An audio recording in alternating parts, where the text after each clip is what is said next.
ಏನಪ್ಪ ಭಗವಂತ ನಮ್ಮ ಜೀವನದಲ್ಲಿ ನಮಗೆ ಸಕ್ಸಸ್ಸೇ ಇಲ್ವಾ, ಪ್ರಗತಿ ಕಾಣೋಕ್ಕಾಗ್ತಾ ಇಲ್ವಲ್ಲ, ಎಷ್ಟು ದುಡಿದ್ರೂ ದುಡ್ಡು ಉಳಿತಾಯ ಆಗ್ತಾ ಇಲ್ಲ, ಒಳ್ಳೆ ಕೆಲಸ ಸಿಗ್ತಾ ಇಲ್ಲ, ಸಿಕ್ಕರೂ ನಾವು ಪ್ರಾಮಾಣಿಕವಾಗಿ ದುಡಿದ್ರು ಪ್ರಾಮಾಣಿಕತೆಯನ್ನು ಗುರುತಿಸ್ತಾ ಇಲ್ಲ, ಲಾಭ ಆಗ್ತಾ ಇಲ್ಲ, ಯಾವ ಕಡೆಯಿಂದನೂ ಒಂದು ಪ್ರೀತಿ ಸ್ನೇಹ ವಿಶ್ವಾಸ ದೊರಕ್ತಾ ಇಲ್ಲ, ಬರೀ ತೊಂದರೆಗಳೇ ಎದುರಾಗ್ತಾ ಇದೆ, ಹೇಗೆ ಹೀಗಾದರೆ ನಾವು ಬದುಕೋದು ಅಂತಕ್ಕಂಥದ್ದು ಸಹಜವಾಗಿ ಗೊಂದಲಗಳನ್ನು ಅನುಭವಿಸ್ತಾ ಇರ್ತಾರೆ. ಈ ಒಂದು ಆಕರ್ಷಣಾ ಶಕ್ತಿ ನಮ್ಮಲ್ಲಿ ಬಂದುಬಿಟ್ರೆ ನಾವು ಮುಟ್ಟಿದ್ದೆಲ್ಲ ಸಕ್ಸಸ್ ಆಗ್ತಾ ಹೋಗ್ತದೆ, ನಾವು ಮಾಡೋ ಕಾರ್ಯದಲ್ಲೆಲ್ಲ ಲಾಭ ಆಗ್ತಾ ಹೋಗ್ತದೆ, ನಮಗೆ ಹೊಸ ಹೊಸ ಸಂಪರ್ಕಗಳು ಬೆಳೀತಾ ಹೋಗ್ತದೆ, ಇದರಿಂದ ಹೆಚ್ಚಿನ ಮಟ್ಟದಲ್ಲಿ ಧನ ಕನಕಗಳನ್ನು ನಾವು ಅಭಿವೃದ್ಧಿ ಕಾಣ್ಬೋದು. ಒಂದು 4 ಕಾಸು ಸಂಪಾದನೆ ಮಾಡಬೇಕು, ಸೊ ಒಂದಷ್ಟು ಸೇವಿಂಗ್ಸ್ ಆಗಬೇಕು, ಇವತ್ತು ಹೇಗಾದರೂ ಮಾಡಿ ಲಾಭ ಮಾಡಲೇಬೇಕು, ಒಂದು ಸಕ್ಸಸ್ಸನ್ನು ಕಾಣಬೇಕು ಅಂತ ಬೆಳಿಗ್ಗೆ ಎದ್ದ ತಕ್ಷಣ ನಾವು ಭಗವಂತನನ್ನು ಸ್ಮರಣೆ ಮಾಡಿಬಿಟ್ಟು ನಿತ್ಯ ಕರ್ಮಗಳನ್ನು ಮುಗಿಸ್ಕೊಂಡು ಹೊಸ್ಲಿಂದ ಕಾಲ ಆಚೆ ಹಾಕ್ತೀವಿ. ನಮಸ್ತೆ ವೀಕ್ಷಕರೇ, ನಾನು ನಿಮ್ಮ ಮೈಸೂರಿನ ಶ್ರೀನಿವಾಸನ್. ವೀಕ್ಷಕರೇ, ಇವತ್ತೊಂದು ದಿನ ಸಾಮಾನ್ಯವಾಗಿ ಮನುಷ್ಯ ಬೆಳಗ್ಗೆಯಿಂದ ಸಂಜೆ ಗಂಟನೂ ಕೂಡ ಜೀವನದ ಅಭಿವೃದ್ಧಿಗೋಸ್ಕರ ಪ್ರಗತಿಗೋಸ್ಕರ ಒಂದಲ್ಲ ಒಂದು ವಿಧದಲ್ಲಿ ಶ್ರಮ ಪಡ್ತಾ ಇರ್ತಾನೆ. ಬಟ್ ಅವನ ಶ್ರಮಕ್ಕೆ ತಕ್ಕ ಪ್ರತಿಫಲ ಸಿಗದೇ ಇದ್ದಾಗ ಮನುಷ್ಯನಿಗೆ ತುಂಬ ಅಪ್ಸೆಟ್ ಆಗ್ತಾನೆ. ಸೊ ನೋಡಿ, ಎಲ್ಲರಾಗಲಿ, ಸ್ತ್ರೀ ಅಥವಾ ಪುರುಷ ಯಾರೇ ಆಗಿರಲಿ, ಅವರವರ ವೃತ್ತಿರಂಗದಲ್ಲಿ ಏನು ಬೆಸ್ಟ್ ಕೊಡಬೇಕು ಅದು ಬೆಸ್ಟ್ ಕೊಡ್ತಾ ಇದ್ದರೂ ಕೂಡ ಅವ್ರನ್ನ ರೆಕಗ್ನೈಸ್ ಮಾಡ್ತಾ ಇಲ್ಲ, ಅವ್ರಿಗೊಂದು ಸಕ್ಸಸ್ ಸಿಗ್ತಾ ಇಲ್ಲ. ಸೊ ಉದ್ಯೋಗ ಕ್ಷೇತ್ರ ಒಂದೇ ಅಲ್ಲ, ಸ್ವಪ್ರಯತ್ನದಿಂದ ಇವತ್ತು ಯಾವುದೋ ಒಂದು ಕಾರ್ಯವನ್ನು ಮಾಡಬೇಕು ಅಥವಾ ಒಂದು ಅಂಗಡಿಯಲ್ಲಿ ವ್ಯಾಪಾರ ವ್ಯವಹಾರಗಳಿಗೆ ಜನಗಳು ಹೆಚ್ಚಿನ ಮಟ್ಟದಲ್ಲಿ ಬಂದು ಅಭಿವೃದ್ಧಿ ಕಾಣಬೇಕು. ಸೊ ನಾವು ಏನು ಹೇಳ್ತೀವಿ, ಇವತ್ತು ಬೆಳಗ್ಗೆ ಆದರೆ ಇವತ್ತು ಒಂದು ಅದ್ಭುತವಾದ ಜೀವನವನ್ನು ನೋಡಬೇಕಪ್ಪ ಭಗವಂತ, ಇವತ್ತು ಬೆಳಗ್ಗೆಯಿಂದ ಸಂಜೆ ಗಂಟೆ ಅನ್ನೋಷ್ಟರಲ್ಲಿ ಒಂದು 4 ಕಾಸು ಸಂಪಾದನೆ ಮಾಡಬೇಕು, ಸೊ ಒಂದಷ್ಟು ಸೇವಿಂಗ್ಸ್ ಆಗಬೇಕು, ಇವತ್ತು ಹೇಗಾದರೂ ಮಾಡಿ ಲಾಭ ಮಾಡಲೇಬೇಕು, ಒಂದು ಸಕ್ಸಸ್ಸನ್ನು ಕಾಣಬೇಕು ಅಂತ ಬೆಳಿಗ್ಗೆ ಎದ್ದ ತಕ್ಷಣ ನಾವು ಭಗವಂತನನ್ನು ಸ್ಮರಣೆ ಮಾಡಿಬಿಟ್ಟು ನಿತ್ಯ ಕರ್ಮಗಳನ್ನು ಮುಗಿಸ್ಕೊಂಡು ಹೊಸ್ಲಿಂದ ಕಾಲ ಆಚೆ ಹಾಕ್ತೀವಿ. ಸೊ ಆ ಪ್ರತಿಯೊಂದು ದಿನವೂ ಕೂಡ ಪಾಪ ನಾವು ಈಚೆ ಹೋದಾಗ ಮನೆಯಲ್ಲಿ ತಾಯಿ ಆಗ್ಬೋದು, ಹೆಂಡತಿ ಆಗ್ಬೋದು, ಸೊ ನಮ್ಮ ಪರವಾಗಿ ಏನು ಮಾಡ್ತಾ ಇರ್ತಾರೆ, ಸೊ ನಮ್ಮ ಯಜಮಾನರು ಅಥವಾ ಮಗನೂ ಹೋಗಿದ್ದಾನೆ, ಒಂದು ಒಳ್ಳೆಯ ಕ್ಷೇಮವಾಗಿ ಹೋಗಿ ಒಳ್ಳೆಯ ಲಾಭವಾಗಿ ಬರಬೇಕು, ದುಡ್ಡು ಸಂಪಾದನೆ ಮಾಡಬೇಕು, ಅವನಿಗೆ ಎಲ್ಲ ಕಡೆಯಿಂದನೂ ಸ್ಥಾನ ಮಾನ ಮನ್ನಣೆ ಗೌರವ ಎಲ್ಲವೂ ಸಿಗಬೇಕು, ಸಕ್ಸಸ್ ಅನ್ನೋದನ್ನು ಹಿಂಬಾಲಿಸಬೇಕು, ಜಯ ಸಿಗಬೇಕು ಅಂತ. ನೋಡಿ, ಇದಕ್ಕೆಲ್ಲ ಮೂಲ ಏನು ಅಂದರೆ ಒಂದು ಆಕರ್ಷಣಾ ಶಕ್ತಿ ಅಂತ. ಇವತ್ತು ನಾವು ಯಾವುದೋ ಒಂದು ವ್ಯವಹಾರ ಮಾಡ್ತೀವಿ ಅಂದರೆ ಆ ವ್ಯವಹಾರದಲ್ಲಿ ನಾವು ಆಡುವಂತಹ ಮಾತು, ನಾವು ನಡ್ಕೊಳ್ಳುವಂತಹ ರೀತಿ, ನಾವು ಕೊಡುವಂತಹ presentation, what ever it is, ಇದಕ್ಕೆ ಮೀರಿದ ಹಾಗೆ ನಮ್ಮಲ್ಲೊಂದು ಎನರ್ಜಿ ಅನ್ನೋದು ಕ್ರಿಯೇಟ್ ಆಗಬೇಕು. ಸೊ ಅದನ್ನೇ ಏನು ಹೇಳ್ತೀವಿ, ಒಂದು ಆಕರ್ಷಣಾ ಶಕ್ತಿ ಅಂತ. ಈ ಒಂದು ಆಕರ್ಷಣಾ ಶಕ್ತಿ ನಮ್ಮಲ್ಲಿ ಬಂದುಬಿಟ್ರೆ ನಾವು ಮುಟ್ಟಿದ್ದೆಲ್ಲ ಸಕ್ಸಸ್ ಆಗ್ತಾ ಹೋಗ್ತದೆ, ನಾವು ಮಾಡೋ ಕಾರ್ಯದಲ್ಲೆಲ್ಲ ಲಾಭ ಆಗ್ತಾ ಹೋಗ್ತದೆ, ನಮಗೆ ಹೊಸ ಹೊಸ ಸಂಪರ್ಕಗಳು ಬೆಳೀತಾ ಹೋಗ್ತದೆ, ಇದರಿಂದ ಹೆಚ್ಚಿನ ಮಟ್ಟದಲ್ಲಿ ಧನ ಕನಕಗಳನ್ನು ನಾವು ಅಭಿವೃದ್ಧಿ ಕಾಣ್ಬೋದು.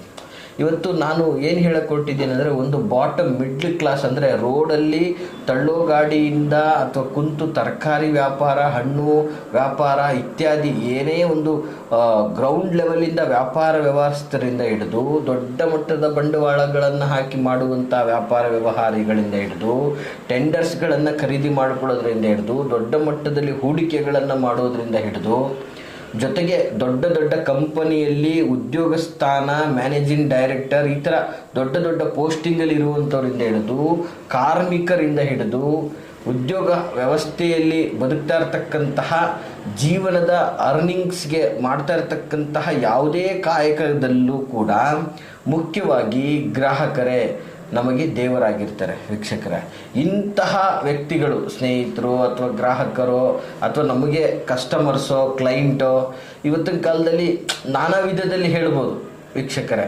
ಸೊ ಇವರೆಲ್ಲರಿಗೂ ಕೂಡ ನಮ್ಮದೇನೋ ಒಂದು ಕಾರ್ಯ ನಾವು ಹೋಗ್ತಾ ಇದ್ದೀವಿ, ಮಾಡ್ತಾ ಇದ್ದೀವಿ, ಅದರಿಂದ ಅರ್ನಿಂಗ್ ಇದೆ, ಅದು ಮಾಡಬೇಕು ಅನ್ನೋ ಅದು ನಮಗೆ ಸಕ್ಸಸ್ ಆಗಬೇಕು, ಅದು ನಮಗೆ ಜಯ ಸಿಗಬೇಕು, ಅದು ನಮಗೆ ಲಾಭ ಆಗಬೇಕು. ಸೊ ಹೆಚ್ಚಿನ ಮಟ್ಟದಲ್ಲಿ ಪ್ರಗತಿ ಕಾಣಬೇಕು ಅನ್ನುವಂಥದ್ದಾದರೆ ಈ ಒಂದು ವಿಧದಲ್ಲಿ ನೀವು ತಂತ್ರವನ್ನು ಮಾಡೋದ್ರಿಂದ ಯಶಸ್ಸನ್ನು ನೀವು ಪಡ್ಕೊಳ್ಳುವಂಥದ್ದಾಗ್ತದೆ. ಈ ರೀತಿಯಾದಂತಹ ಅಡೆತಡೆಗಳಿಂದ ತೊಂದರೆಗಳನ್ನು ಅನುಭವಿಸ್ತಾ ಇರ್ತಾರೆ. ಕೆಲವು ಜನಗಳಲ್ಲಂತೂ ಆರ್ಥಿಕವಾಗಿ ಪ್ರಗತಿಯನ್ನು ಕಾಣದೆ ಸಂಕಷ್ಟಕ್ಕೆ ಗುರಿಯನ್ನು ಹೊಂದುತ್ತಾ ಇರ್ತೀರ. ಪ್ರಗತಿಯನ್ನು ಕಾಣೋದಕ್ಕೆ ಸಾಧ್ಯ ಆಗ್ತಾ ಇರೋದಿಲ್ಲ.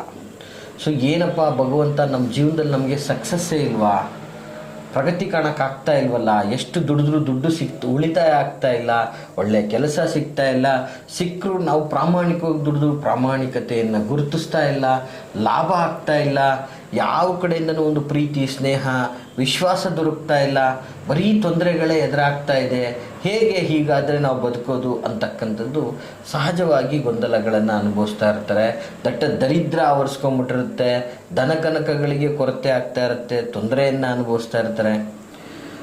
ವೀಕ್ಷಕರೇ, ನಾನು ಹೇಳೋದಿಷ್ಟೇ, ಇಂತಹ ಸಂದರ್ಭದಲ್ಲಿ ಬಹಳ ಸುಲಭ ಅದ್ಭುತವಾದಂತಹ ದೈವಿಕ ತಂತ್ರವನ್ನು ನಾನು ನಿಮಗೆ ಈ ಮೂಲಕ ಹೇಳಲಿಕ್ಕೆ ಇಷ್ಟಪಡ್ತೀನಿ. ಏನಪ್ಪ ಆ ಒಂದು ದೈವಿಕ ತಂತ್ರ ಅಂತಂದರೆ ಬಹಳ ಅದ್ಭುತವಾದಂತಹ ತಂತ್ರ ಆಗಿರುತ್ತದೆ. ಇದು ಸಾಮಾನ್ಯವಾಗಿ ನಿಮ್ಮ ಮನೆ ಹತ್ರನೇ ನೀವೇ ಮಾಡಿಕೊಳ್ಳುವಂತಹ ತಂತ್ರ. ಇದರಿಂದ ನೀವು ಅದ್ಭುತವಾದಂತಹ ಯಶಸ್ಸನ್ನು ನೀವು ಕಂಡುಕೋಬೋದಾಗ್ತದೆ.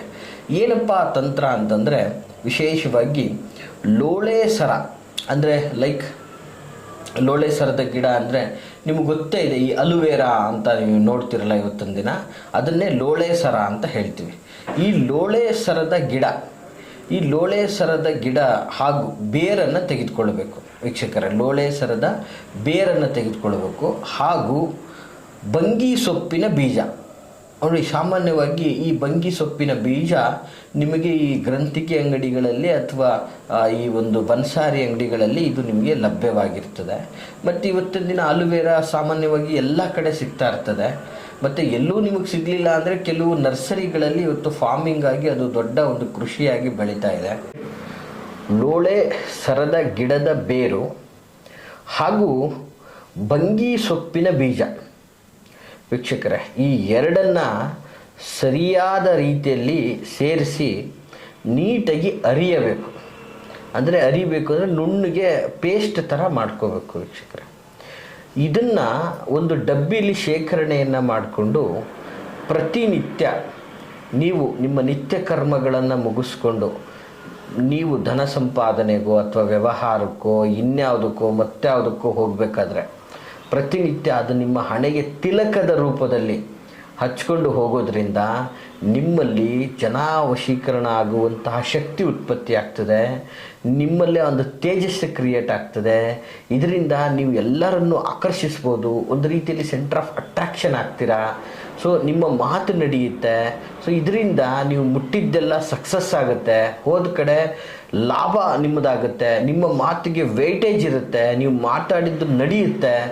ಹೀಗಾಗಿ ನೀವು ಅತಿ ಹೆಚ್ಚಿನ ಒಂದು ಅಭಿವೃದ್ಧಿಯನ್ನು ಹೊಂದಬಹುದು ಅಂತ ಹೇಳಕ್ಕೆ ಇಷ್ಟಪಡ್ತೀನಿ. ಅಂತಹ ಒಂದು ಅದ್ಭುತವಾದಂತಹ ತಂತ್ರ ಇದಾಗಿರ್ತದೆ. ದಯಮಾಡಿ ಇದನ್ನು ಭಕ್ತಿಯಿಂದ ಫಾಲೋ ಮಾಡಿ ಅಂತ ಹೇಳಕ್ಕೆ ಇಷ್ಟಪಡ್ತೀನಿ ವೀಕ್ಷಕರೇ. ಬಹಳ ಅದ್ಭುತವಾದಂತಹ ಮಾಹಿತಿ ತಮಗೆಲ್ಲ ಇಷ್ಟವಾಗಿದೆ ಅಂತ ಭಾವಿಸ್ತೀನಿ. ಹಾಗಿದ್ದರೆ ಲೈಕ್ ಮಾಡಿ, ಜೊತೆಗೆ ಯಾರೆಲ್ಲ ಸಂಕಷ್ಟದಲ್ಲಿದ್ದಾರೆ ಅವ್ರಿಗೆ ಈ ವಿಡಿಯೋನ ತಪ್ಪದೇ ಶೇರ್ ಮಾಡಿ.